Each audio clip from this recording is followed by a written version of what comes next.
নম্বর থেকে video call পান তবে ভয় পাবেন না, তারা সাইবার অপরাধী হতে পারে। ভয় পাবেন না মানে? আমি তো এদের থেকে উল্টা ভয় পাই যাচ্ছি যে ফোন করতে গেলেই এদের বচন শুনতে হবে। এগুলা শুনতে শুনতে কি কারণে ফোন করছিলাম ওইটাই বলে গেছি। ধরো তুমি প্রচন্ড রাগের মাথায় কাউকে ফোন করতেছো আর এইগুলা সমানে তোমাকে বলে যাচ্ছে, তোমার তো আরো মাথা গরম হয়ে যাবে। ভাই আমার আর্জেন্ট দরকার, এগুলা মেসেজ তুই পরে দিস। আরে ভাই যখনই ফোন করতেছি তখনই এই মেসেজ শোনাচ্ছে। আরে শুনছি তো একবার। মানে কেউ ধরো আধমরা অবস্থায় কাউকে ফোন করতে যাচ্ছে হেল্পের জন্য, আর এইগুলা বচন শুনতে শুনতে তো সে এদের মেসেজ শেষ হইতে হইতে তো উপরের টিকিট কাটে নেবে। এমনি আমার ধৈর্য নাই, তারপরে এগুলা শুনে আরো মাথা গরম হয়ে যাচ্ছে। কাউকে ফোন করতে মাথা খারাপ হয়ে যাচ্ছে, একবার কল করে কাট করে আবার কল করতে লাগতেছে। এই যে ফোনে এত ইম্পর্টেন্ট মেসেজ যে দিচ্ছে এই লোকটা ধারণার বাইরে লোককে কত গালি দিচ্ছে আমি মনে মনে।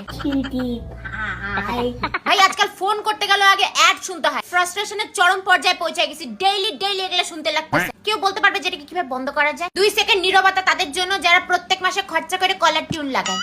ওটা লাগাই রাখছো, কারণ ডিঅ্যাক্টিভেট করে দাও, ওইটার আর কোনো কাজ নেই। শোনো, এত সাবধান করে